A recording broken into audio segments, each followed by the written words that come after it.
1953 সালে যখন এই ভাষা আন্দোলনের 1 বছর পূর্ণ হয়, তখন ওই সময়ে তো আসলে জেলখানাগুলো আমাদের যারা হচ্ছে গিয়ে বিপ্লবী বুদ্ধিজীবী যারা দেশের পক্ষে কথা বলেন তাদের দিয়ে ভরপুর ছিল।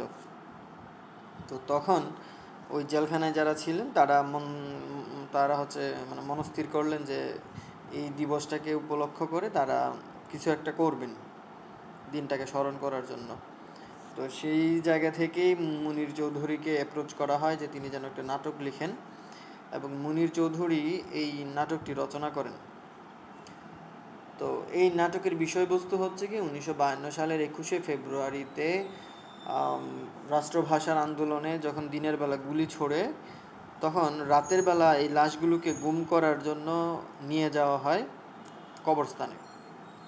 তো এই নাটকটা একটা ফিকশন, এটা যে বাস্তবে এমনটাই ঘটছে এরকম না, মানে কাহিনী তো সত্য যে মানে 21শে ফেব্রুয়ারিতে 1952 সালে দিনের বেলা স্টুডেন্টদের উপরে যে মানে আক্রমণ করা, গুলি করা, স্টুডেন্টদেরকে মেরে ফেলা, এটা সত্য।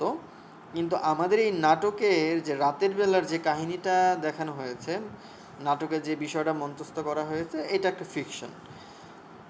তো এই কাহিনীতে আমরা দেখতে পাই একজন নেতার একটা চরিত্র, যিনি ওই সময়ের যে সরকার, সেই সরকারের প্রতিনিধি হিসেবে এই স্টুডেন্টদের লাশগুলোকে গুম করার জন্য কবরস্থানে যাচ্ছেন। তারপরে একটা পুলিশ ইন্সপেক্টরের চরিত্র দেখতে পাই। সেই পুলিশ ইন্সপেক্টর খুবই মানে সরকারের অধীনস্থ বা সরকারের কথা মতো চলে এরকম একজন ব্যক্তি। এরপরে আমরা এখানে আরেকটা চরিত্র দেখতে পাই, তার নাম হচ্ছে মুর্দা ফকির। মুর্দা ফকির 1943 সালের যে দুর্ভিক্ষ হয়েছিল, আপনাদেরকে একটা গল্প পড়িয়েছিলাম আমি, নয়নচারা। সেই গল্পের কথা মনে আছে যে আমরা 43-এর দুর্ভিক্ষের কথা পড়েছিলাম। এই মুর্দা ফকিরের বউ, বাচ্চা, ছেলে মেয়ে, বাবা মা সবাই 1943-এর দুর্ভিক্ষে ভাত খেতে না পেরে মারা গিয়েছিল। তো এরপর থেকে মুর্দা ফকির পাগল হয়ে যায়, এবং মুর্দা ফকির তার যে আত্মীয় স্বজন মারা গিয়েছিল তাদের কাউকে সে দাফন করতে পারে না। তো এরপর থেকে তার মাথায় এটা চলে আসে যে যেহেতু তার সামনেই তার আত্মীয় স্বজনের লাশগুলোকে শেয়াল কুকুরে খেয়েছে, তো সে মারা গেলে যদি দাফন না হয় তাহলে তাকেও হয়তো বা এরকমভাবে শেয়াল কুকুরে খাবে। সেজন্য সে নিজেই গোরস্থানে সবসময় থাকে, এবং তার চিন্তা ভাবনা হচ্ছে গিয়ে যখনই আজরাইল আসবে সাথে সাথে সে কবরস্থানে ঢুকে পড়বে। এরপরে আমরা নাটকে আরও দুটা চরিত্র পাবো। একটা চরিত্র হচ্ছে গিয়ে মূর্তি, ছায়া মূর্তি এক, যে হচ্ছে গিয়ে একজন সাধারণ শিক্ষার্থীর চরিত্র, যে হচ্ছে দিনের বেলা মারা গিয়েছিল। তারপরে আমরা পাবো মূর্তি দুই। এই মূর্তি দুইও হচ্ছে গিয়ে সে দিনের বেলা পুলিশের গুলিতে মারা গিয়েছিল, এবং এই মূর্তি দুইয়ের আরেকটা পরিচয় হচ্ছে গিয়ে সে শিক্ষার্থী নয়, সে হচ্ছে হাইকোর্টের কেরানি। তো আমরা যদি নাটকটা খেয়াল করি, ঘটনাটা যেটা ঘটতেছে যে প্রথমেই নাটকের যে পরিবেশটা সেটা বর্ণনা করতেছেন। তিনি বলতেছেন, মঞ্চে কোনোরূপ উজ্জ্বল আলো ব্যবহৃত হইবে না, অর্থাৎ মঞ্চে কোনো রকম উজ্জ্বল আলো ব্যবহার করা হবে না। হারিকেন, প্রদীপ ও দিয়াশলাইয়ের কারসাজিতে নাটকের প্রয়োজনীয় ভয়াবহ, রহস্যময়, অশরীরী পরিবেশকে সৃষ্টি করিতে হইবে। খেয়াল করে দেখেন, তিনটা শব্দ আছে এখানে। প্রথমত হচ্ছে কোনো উজ্জ্বল আলো থাকবে না, মঞ্চে খুব হালকা আলো থাকবে। কিসের আলো থাকবে? হারিকেনের, প্রদীপের, দিয়াশলাইয়ের। এইগুলো দিয়ে মানে কীরকম পরিবেশ সৃষ্টি করতে হবে সেটা তিনি বলতেছেন ভয়াবহ, রহস্যময়, অশরীরী। প্রথমত হচ্ছে কি পরিবেশটা খুব ভয়াবহ হবে, মানে আলো আধারী অন্ধকার। আরেকটা হচ্ছে রহস্যময়, যে এখানে কী ঘটতেছে কোনো কিছু বোঝা যাচ্ছে না, রহস্য ঘেরা থাকবে। আরেকটা হচ্ছে অশরীরী, মানে শরীরের বাইরে গিয়ে অশরীরী, মানে যেটাকে আমরা বলি যে ভূত প্রেতের মতো কিছু একটা। তো প্রথমেই নাট্যকার আমাদেরকে নাটকের মঞ্চটা কীরকম হবে, ওখানে আলো প্রক্ষেপণ কীরকম হবে সেটার একটা বর্ণনা দিচ্ছেন। এরপরে দৃশ্যটা কোন জায়গায় হবে সেটা হচ্ছে গোরস্থান, এবং সময় হচ্ছে গিয়ে শেষ রাত্রি। তার মানে শেষ রাত্রের দিকে এমনিতেই মানুষজন একটু ভয়ে থাকে নর্মাল জায়গাতেও, আর সেটা যদি হয় গোরস্থান তাহলে তো সেটা আরও বেশি ভয়ের। তার মানে শেষ রাত্রে গোরস্থানে একটা ভয়াবহ রহস্যময় অশরীরী পরিবেশ সৃষ্টি করে এই নাটকটি মঞ্চায়ন করতে হবে। এরপরে তিনি হচ্ছে গিয়ে আরও কিছু বর্ণনা দিয়েছেন, সেই বর্ণনাগুলো নাটকের অংশ হিসেবে বিবেচ্য। তো নাট্যকার প্রথমেই কি করতেছেন, একটা অশরীরী ভয়াবহ পরিস্থিতি তৈরি করে আমাদেরকে চরিত্রগুলোর সাথে পরিচিত করাচ্ছেন। আমরা যদি কাহিনীতে প্রবেশ করি, আমরা প্রথমেই দেখব যে একজন নেতা গোছের লোক এখানে বলতেছে যে সেই লোকটি মঞ্চের ভিতরে আবার ঢুকিল, হৃষ্টপুষ্ট বড় সড়ো শরীর। খেয়াল করে দেখেন নেতাকে কিভাবে মানে উপস্থাপন করতেছে। হৃষ্টপুষ্ট বড় সড়ো শরীর, চালচলন গণ্যমান্য নেতার মতো, মানে নেতারা যেরকমভাবে হাঁটা চলা করে এরকমভাবে ভারী কি উপযুক্ত সাজগোজ, মানে তাকে দেখলে যেন নেতা মনে হয় এরকম একটা সাজগোজ। তারপর ভিতরে ঢুকেই সে গর্জন করতেছে, ডাকতেছে কাকে? গার্ড, গার্ড বলে। খেয়াল করে দেখেন নাটকের শুরুতেই একটা গার্ডের একটা চরিত্র আছে। এই গার্ডের চরিত্রের মাধ্যমে নাট্যকার আমাদেরকে যে জায়গাটার সাথে পরিচিত করালো সেটা হচ্ছে গিয়ে আমাদের এই যে নেতা, সেই নেতার প্রচুর পাওয়ার, প্রচণ্ড শক্তিশালী একজন মানুষ, যে হচ্ছে গিয়ে খুব হম্বিতম্বি করে, যে খুব ধমক দিতে স্বাচ্ছন্দ্য বোধ করে এবং সবাইকে ভয় পাইয়ে রাখতে পছন্দ করে। আর এই গার্ডের মাধ্যমে আরেকটি বিষয় তিনি আমাদেরকে জানান দিচ্ছেন। যেমন আমরা প্রথমেই যেটা দেখলাম যে বলতেছিলেন ভয়াবহ রহস্যময় অশরীরী পরিবেশ, এই গার্ডের মাধ্যমে এই পরিবেশটাকে তিনি আরও বেশি আমাদের সামনে চমৎকারভাবে উপস্থাপন করতেছেন, আমরা যেন একদম সরাসরি জিনিসটা ফিল করতে পারি। তিনি কি বলতেছেন যে প্রথম প্রথম টাওয়ার করতে পারি নাই হুজুর, এমন ঠান্ডার আন্ধার হুজুর যে কানের মধ্যে খাই কেবল ঝাঁঝা করে। এই যে নাট্যকার আমাদের রহস্যময় অশরীরী যে পরিবেশটা তৈরি করে দিলেন, সেই পরিবেশটা এই গার্ডের এই সংলাপের মাধ্যমে আরও বেশি যেন আমাদের কাছে বিশ্বাসযোগ্য হয়ে উঠল। কি বলতেছে? এমন ঠান্ডা আর আন্ধার কি করে কানের মধ্যে খাই কেবল ঝাঁঝা করে। আপনারা মধ্যরাতে বা শেষ রাতের দিকে মানে কখনো মানে গ্রামের রাস্তায় বা হচ্ছে গিয়ে একদম নির্জন যে রাস্তা, শহরের রাস্তা না, গ্রামীণ পরিবেশের যে রাস্তা, সেই রাস্তায় যদি কখনো হাঁটার অভ্যাস থাকে, আপনারা খেয়াল করবেন যে আসলে কানের মধ্যে কিছু একটা শব্দ হয়, ঝাঁঝার শব্দ। তো এইটা এরকমটা বলে তিনি আমাদেরকে একটা এই যে নেতার যে চরিত্রটা সেটা আমাদের সামনে ফুটিয়ে তুলতেছেন এবং ওখানকার যে পরিবেশটা, যে ভয়ঙ্কর একটা পরিবেশ, সেই পরিবেশটাও তিনি আমাদের সামনে তুলে ধরতেছেন। এরপরে আমরা যার সাথে পরিচিত হই তিনি হচ্ছেন কি পুলিশ ইন্সপেক্টর। পুলিশ ইন্সপেক্টরের সাথে নেতার যে কথোপকথন সেটা অনেকক্ষণ ধরে চলে। আমরা প্রথমে দেখতে পাই যে নেতা তার হচ্ছে একটা হুইস্কির বোতল সেটা পড়ে যায়। গার্ড যখন আসছিল তখন গার্ডের পায়ে লেগে, গার্ড হয়তো বা খেয়াল করেন, একটা হুইস্কির বোতল পড়ে যায় এবং সেটা খুঁজতে গিয়ে নেতার সাথে পুলিশ ইন্সপেক্টরের যে আলাপ আলোচনা হয় সেটার মধ্যে দিয়ে একটা বিষয়টাকে সহজ করার, মানে হাস্যরসের মধ্য দিয়ে বিষয়টাকে সহজ করার একটা চেষ্টা। মানে আমরা নাটকের শুরুতেই যে একটা ভয়াবহ পরিস্থিতির মধ্যে পড়ে যায়, একটা ধমকের পরিবেশ বা হচ্ছে কি রাগান্বিত যে পরিবেশ, সেটাকে হালকা করে নেওয়ার জন্য এই আমাদের যে মানে নেতা এবং পুলিশ ইন্সপেক্টর তাদের মধ্যে একটু হাস্যরস হচ্ছে। মানে এই যে মদের বোতলটা পড়ে গেছে, মদের বোতলের শেপটা কেমন, তারপর সেটা খাইতে কেমন, তারপরে হচ্ছে কি মদটা পুরোটা মাটিতে পড়ে গেছে, এরকম বিষয়গুলো নিয়ে নেতার সাথে হাস্যরসে মেতে উঠতেছে। এরপরে আমাদের যে নাটকের বিষয়বস্তু, সেই বিষয়বস্তুতে ধীরে ধীরে ঢুকে যাচ্ছে। যে বলতেছে যে এতক্ষণ কোথায় ছিলেন, বলল যে আমি হচ্ছে গিয়ে এই যে যারা গোরখোদক, মানে লাশগুলো তো তারা গুম করতে নিয়ে আসছে, যারা গোরখোদক তাদের সাথে ছিলাম। তো তখন হচ্ছে কি নেতা জিজ্ঞেস করতেছে এত দেরি হলো কেন? বললো যে আমি তো আসলে সবটা মানে করে নিয়ে আসছিলাম, সামলে নিয়ে আসছিলাম, হঠাৎ করে গোরখোদকেরা মানে বাগড়া শুরু করলো। তো তিনি বলতেছেন যে ওরা হচ্ছে ঝামেলা শুরু করলো কেন, আপনি কি টাকা পয়সা নিয়ে কোনো ঝামেলা করছেন?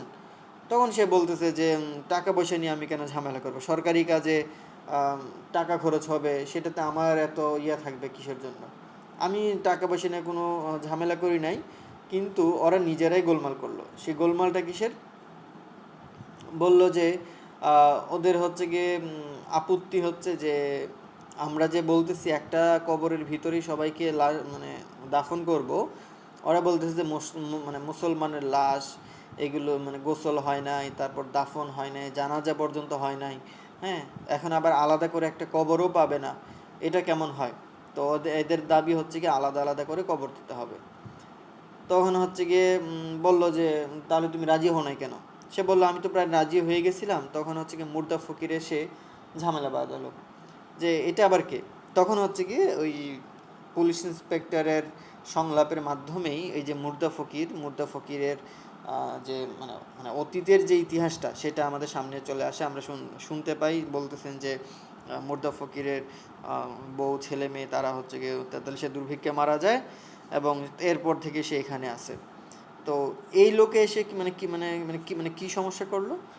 তখন সে বলতেছে যে এই লোক বলতেছে যে হারে লোক মারা যাচ্ছে, এতে করে যদি সবাইকে আলাদা আলাদা করে কবর দেওয়া হয় তাহলে তার যখন মৃত্যুর সময় আসবে তখন নাকি তার কবরের জায়গা থাকবে না। সেজন্য সে বলতেছে যে আলাদা আলাদা করে কবর দেওয়া যাবে না, সবাইকে একটা কবরই পুঁতে ফেলতে হবে। তো এরকমভাবে নানান ধরনের হাস্যরসাত্মক সংলাপ বা হচ্ছে গিয়ে চটুল, মাঝে মাঝে হচ্ছে গিয়ে খুব উইটি এর মাধ্যমে যখন নাটক এগিয়ে যাচ্ছিল তখনই আমরা দেখতে পাই এই যে মুর্দা ফকির সে হচ্ছে গিয়ে সামনে এগিয়ে আসছে। তো মুর্দা ফকির এসে প্রথমে যে কথাগুলো বলছে যে তোমরা হচ্ছে ঝুটা মিথ্যাবাদী। কেন? কারণ হচ্ছে গিয়ে মুর্দা ফকির যখন এই পুলিশের কাছে জিজ্ঞেস করছিল যে এই লাশগুলো মানে কার, তখন সে বলছিল যে এরা হচ্ছে কি ট্রেনে কাটা পড়ে মারা গেছে। তো মুর্দা ফকির বলল যে ট্রেনে কাটা পড়ে ওরা মারা যায় নাই, তুমি যে মিথ্যা কথা বলছো আমি সেটা বুঝতে পারছি, কারণ ওষুধের গন্ধ আমি চিনি, বারুদের গন্ধ আমি চিনি, এদের হচ্ছে গিয়ে এদের গায়ে মৃত্যুর কোনো গন্ধ নেই, এদের গায়ে যেটা আছে সেটা হচ্ছে বারুদের গন্ধ। এরা মরে নাই, এরা মরতে পারে না, এদেরকে তুমি যতই গভীরে পুঁতে ফেলো না কেন এরা উঠে আসবে। তো এই যে মুর্দা ফকিরের সাথে নেতা এবং পুলিশ ইন্সপেক্টরের একটা মানে বাকবিতণ্ডা হয় এবং বারবার হচ্ছে নেতা উত্তেজিত হয়ে যান এবং পুলিশ ইন্সপেক্টর খুব মানে চমৎকার ধৈর্যের সাথে এই মুর্দা ফকিরকে হ্যান্ডেল করে এবং তাকে মানানোর চেষ্টা করে। তো আমরা এখানে দেখতে পাই যে এই যে দুজন ব্যক্তি সরকারের পক্ষ থেকে এই ধরনের একটা ন্যাক্কারজনক কাজ করতে আসছে, সেইটার প্রতিবাদ করতেছে একজন ফকির বা হচ্ছে একজন পাগল, যে হচ্ছে গিয়ে শুধুমাত্র ভাবে মানুষ শুধুমাত্র মারা যেতে পারে না খেয়ে, কারণ হচ্ছে তার সামনেই তার স্ত্রী সন্তানরা 1943 দুর্ভিক্ষে না খেতে পেরে মারা গেছিল।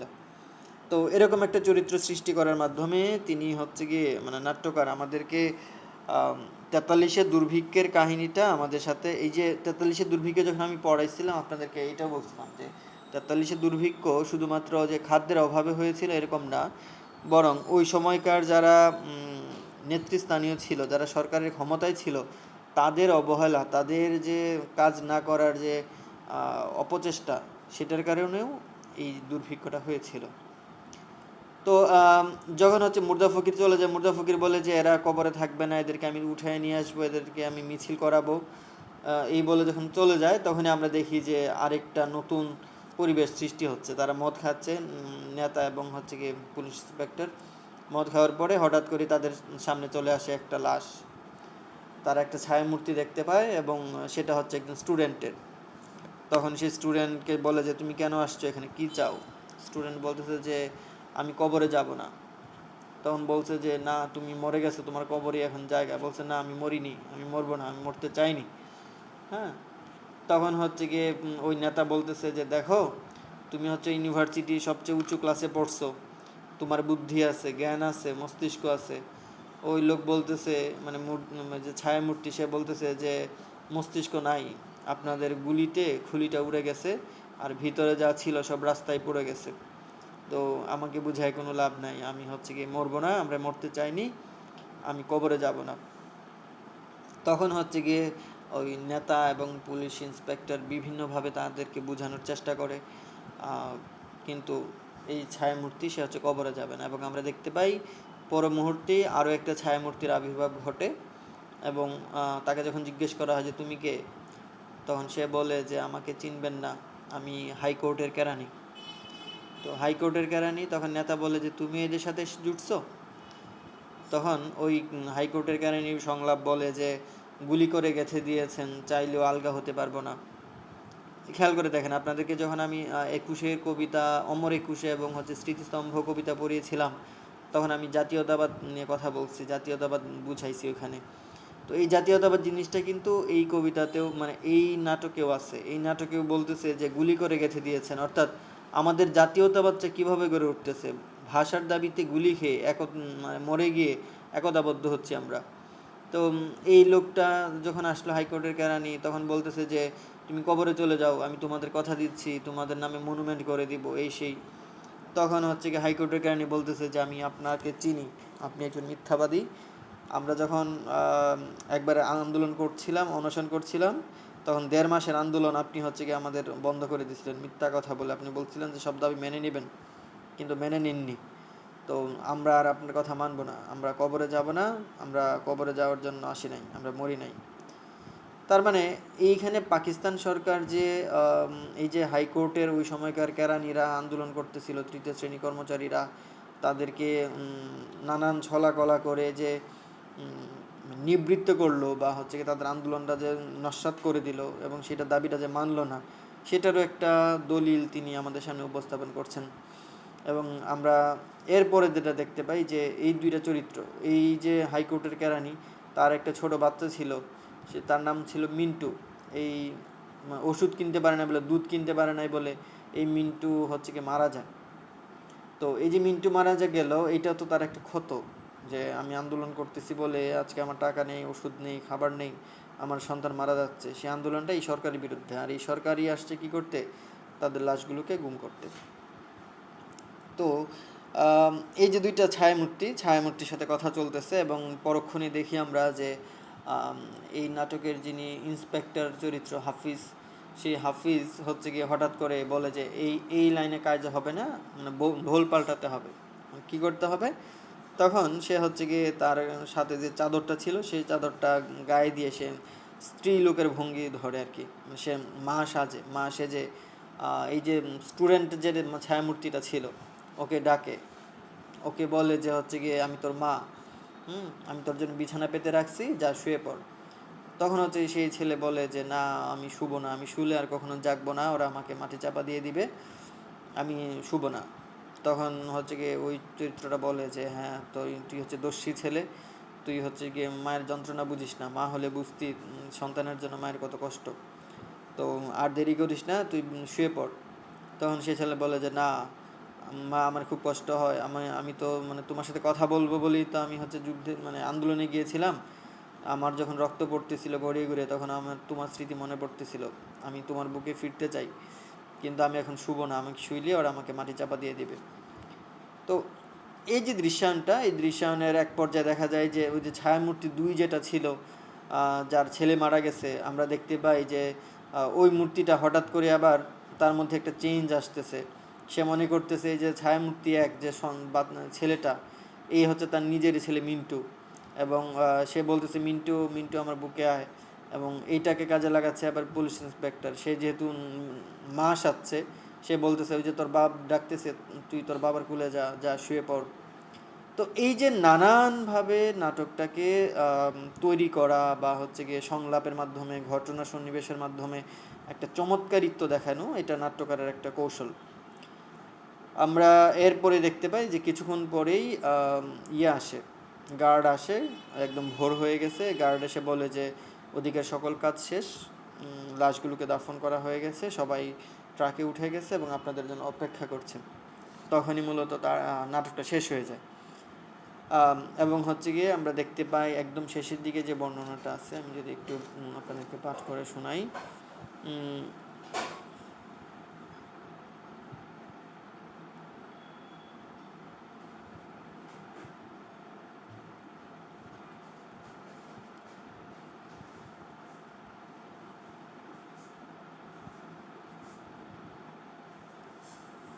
আচ্ছা, মঞ্চের উপরে লাল মূর্তিদ্বয় মুর্দা ফকিরের ডান কান পাতিয়ে শুনিতেছিল, ক্রমে একটু চঞ্চল হইয়া উঠিল, তারপর ধীরে ধীরে একজনের পিছনে আরেকজন, ক্রমে আরও অনেকে সারি দিয়া চলিয়া যাইবে, এবং তাহাদের উপর প্রতিফলিত আলোর রেখাও ক্রমে বিলীন হইয়া যাইবে। অর্থাৎ একদম নাটকের শেষের দিকে মুর্দা ফকির পিছন থেকে ডাকতেছে যে তোরা সবাই আয়, মিছিল কর, হ্যাঁ, তোরা সব ঘুমিয়ে গেলি নাকি, উঠে আয়, তাড়াতাড়ি উঠে আয়, সব মিছিল করে উঠে আয়, গুলি হবে। খেয়াল করে দেখ না, জায়গাটা আমি আরেকটু ক্লিয়ার করে বলি। নেপথ্যে মুর্দা ফকিরের চিৎকার করতেছে। নেপথ্যে মানে হচ্ছে কি মঞ্চের বাইরে থেকে আওয়াজটা যেটা আসে সেটা হচ্ছে নেপথ্যে মুর্দা ফকির চিৎকার করিতেছে, তোরা কোথায় গেলি, সব ঘুমিয়ে নাকি, উঠে আয়, তাড়াতাড়ি উঠে আয়, সব মিছিল করে উঠে আয়, গুলি হবে, ফুর্তি করে উঠে আয়, সব কোথায় গেলি, সব উঠে আয়, মিছিল করে আয় এদিকে, আজ গুলি হবে, আজ কবর খালি করে সব উঠে আয়। এই যে মুর্দা ফকির, সে হচ্ছে গিয়ে কবরে যারা শুয়ে আছে বা এই যে আন্দোলন করে যারা মারা গেছে, যাদেরকে কবরস্থ করা হয়েছে, তাদেরকে ডাকতেছে, ডেকে ডেকে সে হচ্ছে মিছিলে নিয়ে আসতেছে, বলতেছে গুলি হবে আজ। তার মানে গুলি হবে, সেখানে বুক পেতে দাও, এই আহ্বানটা মুর্দা ফকির করতেছে। এই এই যে আমরা কবিতায় পড়ছিলাম না যে প্রতিক্রিয়ার কৌশল প্রতিক্রিয়ার কৌশল এমন, এক মৃত্যু দিয়ে হাজার মৃত্যুকে ডেকে আনে।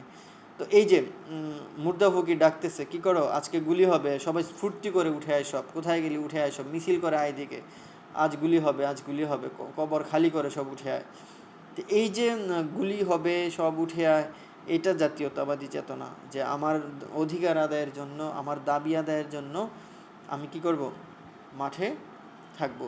তো আমরা দেখতে পাই এই ডাক শুনে এই যে মঞ্চের উপরে যে দুইটা মূর্তি ছিল, সেই মূর্তিগুলো বের হয়ে যায় এবং মঞ্চ খালি হয়ে যায়, এবং এই যে মঞ্চের যে লাইট সেটা চেঞ্জ হয়ে যাচ্ছে।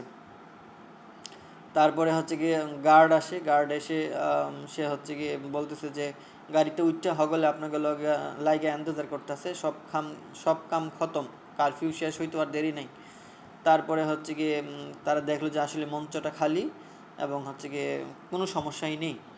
তখন তারা কি বলতেছে যে চলো, সব যা যা কিছু আছে সব কিছু নিয়ে চলো, কাজ শেষ। তো এই যে দুইটা মূর্তির সাথে তাদের যে কাজটা, তাদের যে এই দৃশ্যায়নটা, এটা ছিল মূলত পুরোটাই একটা অশরীরী দৃশ্য, এবং সেই দৃশ্যটা কিভাবে তৈরি করা হচ্ছে তার আগে একটু দেখুন।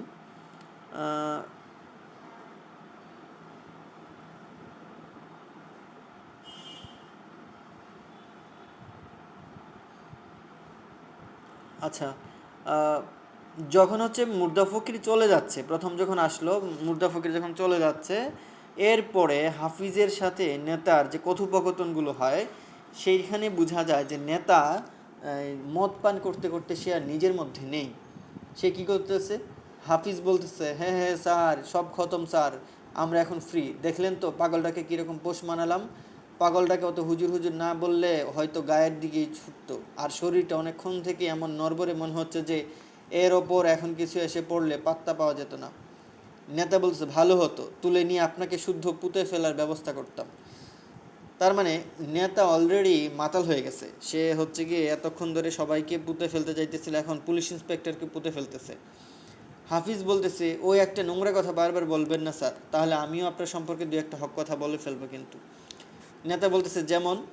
হাফিজ বলতেছে, যেমন? বেশ, একটা বলছি, আমাকে তুলে নিয়ে যাবার মতো ক্ষমতা বা অবস্থা আপনার এখন নেই, কারণ সে মদ পান করতে করতে অলরেডি মাতাল হয়ে গেছে।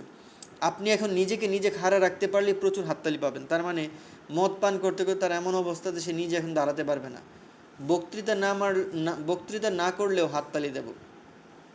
তখন নেতা বলতেছে, মারহাবা, সাবাস, খুব ধরেছেন, ডিপার্টমেন্টের মুখ উজ্জ্বল করবেন একদিন, একবারে তো ঠিক মতো উঠে দাঁড়ায়নি, ধরে ফেললেন কি করে? তার মানে নেতা মদ পান করতে করতে এমন অবস্থায় পৌঁছাইছে যে সে দাঁড়ানোর মতো অবস্থায় নেই।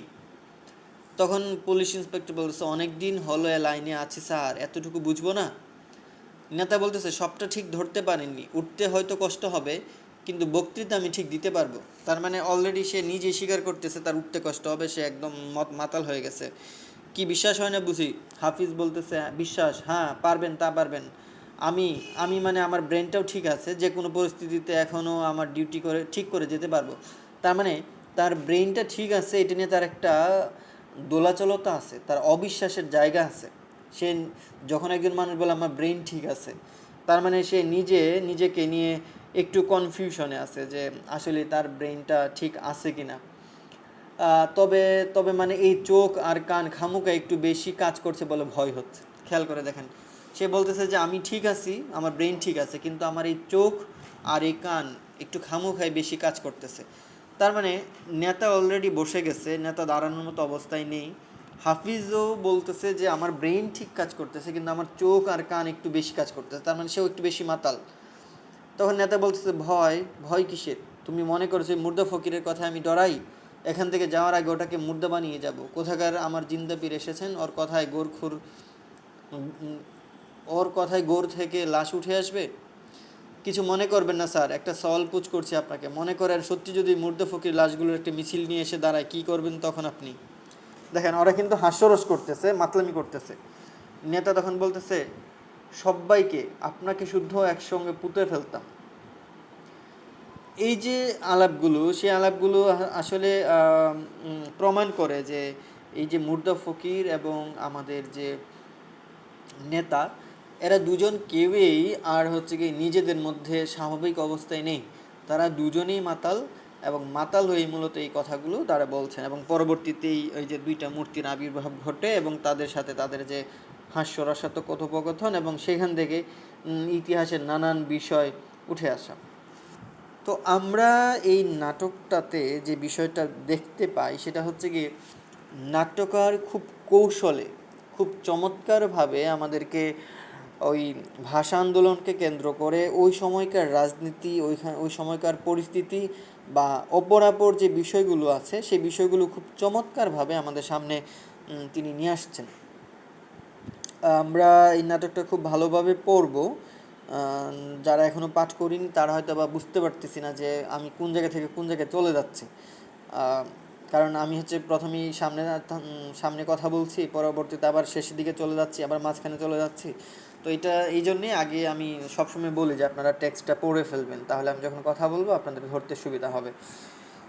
তো এই যে নাট্যকারের যে গল্পটা উপস্থাপন করার যে কারিশমা, দেখেন তিনি প্রথমেই একটা অশরীরী ভয়াবহ রহস্যময় একটা পরিস্থিতি সৃষ্টি করতেছেন, এবং সেই জায়গাটা হচ্ছে গোরস্থান, এবং সময়টা হচ্ছে কি শেষ রাত্রি, এবং নাটকের যে দুইটা প্রধান চরিত্র নেতা এবং হাফিজ দুজনই মদ্যপ, এবং তৃতীয় একটা প্রধান চরিত্র, সেই চরিত্রটা হচ্ছে কি পাগল, এবং আরও দুইটা চরিত্র এখানে এসে কাজ করতেছে। সেই দুইটা চরিত্র হচ্ছে মূর্তি 1 এবং মূর্তি 2, এবং এরা হচ্ছে কি মৃত লাশ।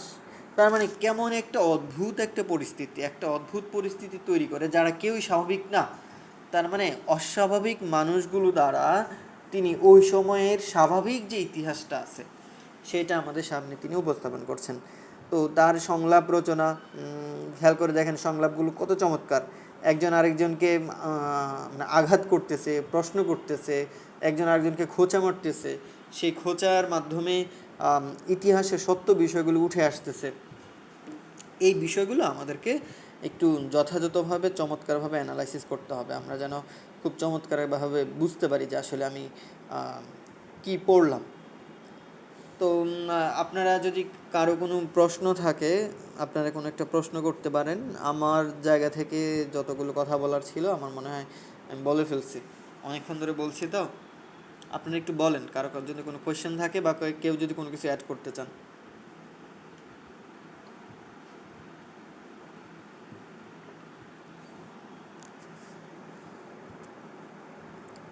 আপনাদের কারো কিছু বলার নেই? হ্যাঁ, আমরা প্রপার বুঝতে পেরেছি। পরবর্তী ক্লাসে যদি স্টাডি করে কোনো কোয়েশ্চেন থাকে সেটা হচ্ছে করবেন। আচ্ছা, ঠিক আছে।